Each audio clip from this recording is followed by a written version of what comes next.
Ivan just keeps on plateauing. Fuck. Ivan, why do you keep falling off your chess rating? I'ma tell you why, Ivan. Ivan and you keep doing the same bad habits of missing pieces. Let me show you the most common problem that all beginners, literally all of them, including you as a beginner, are facing in chess and exactly how to solve this. So by the end of this video, you will have everything it takes to level up from beginner all the way to intermediate and even advanced. Let's start.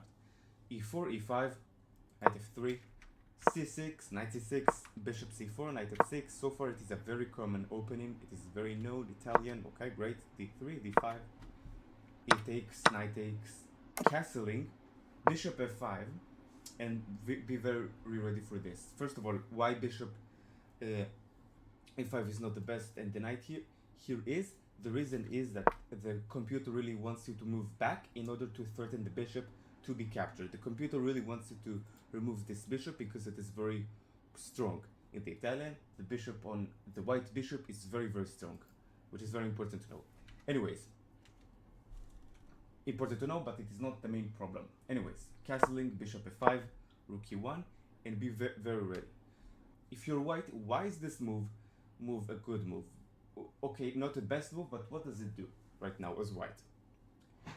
What you've basically been doing is you've been ready to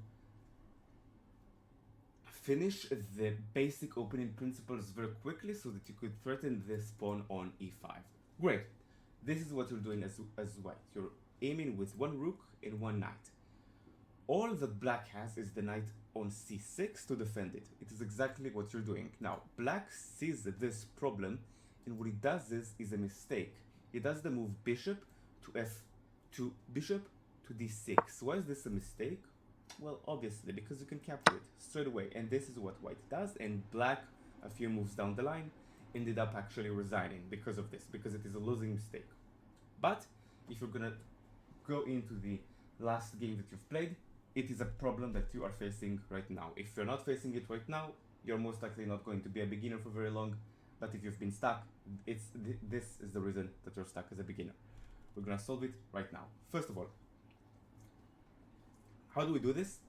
Every move that you're doing in chess, from the beginning all the way to the end game, we need to ask something which is called checks, captures, and threats. It is a common theme in chess that existed for a very long time, and beginners just do not know about this, so they are staying stuck as beginners for a very long time. You're one of them. If you've known this principle before and you would have asked it more commonly, these problems would have solved themselves by default for you. Let's now solve them together. So what we're going to do is we're going to ask 3 common questions from the beginning of the game all the way to the end of the game, literally until the last move, from move 1 to the last one. Okay, and this is exactly what you're gonna ask. Let's say for a moment, we are moving a few moves back, right before the blunder. How are we going to averse blunders like this one in the future? You ask this. What can I check? Okay, listen carefully. Can I check? Can I capture? And can I make a threat? It is that simple. Can I make a check, capture, or threat? Let's say for a moment that we're black. It is exact example. Can we make and you're asking this also for white and black at the same time. So, checks. Who can give a check in this exact example? None of us can really give a check. Great. Can I make a specific capture in this example? Cannot captures in this example happen? Yes. Of course I can make dubious captures, right? Like for example bishop here, like captures that make no sense. Okay. But my opponent, white, can make a clear capture. He can make the capture with an against this pawn because both pieces are aiming against it. So you can make the capture knight takes on e5, which is very common, and it is very important for us to be aware of this. Okay. We've checked right now for checks, we've checked for captures. Now let's see if there are threats that exist on the board. Right now, obviously the capture, which is the most clear one. there is also the threat that maybe maybe they will try to somehow capture this, and we'll have to bring out the queen, and then our queen can become target in the center. Most likely it is not this that is going to happen. Most likely it is just going to be a capture against e5. Okay, sweet. We know now what is the capture that we need to be aware of.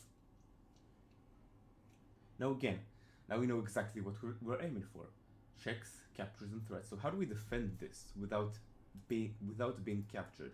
Once you're asking for checks, captures, and threats, this will become very apparent for you, and you will not make moves like bishop to d6, which yes are defending the pawn, but of course missing a piece. So that's how you averse this problem by default. How do we defend this pawn now as well? Okay, there are a few ideas. First of all, we can maybe move the pawn in here. Okay, this is an example, something that could be tried. We can maybe move the queen in here. Okay, also something that needs to be calculated initially.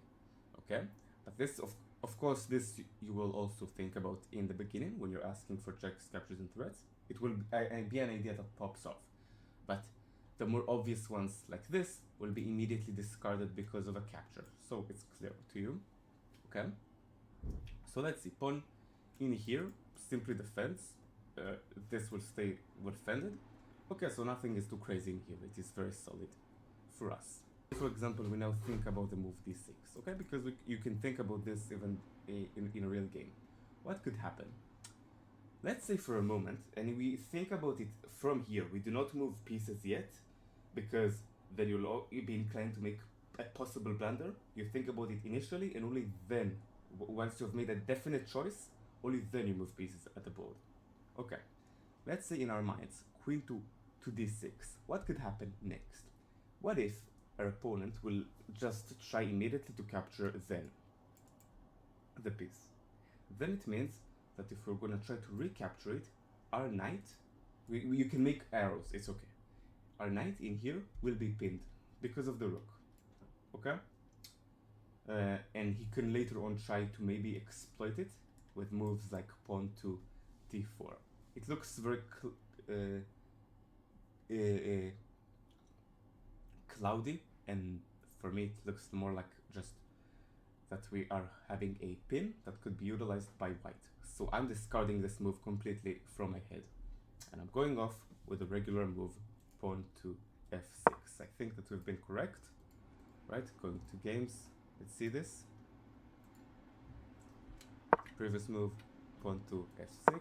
Yes, it's the best move considered by the computer. Sweet. So we've now found a way to solve checks, solve one movers forever. Moves like this. Okay, how are you going to then utilize it in your games as well?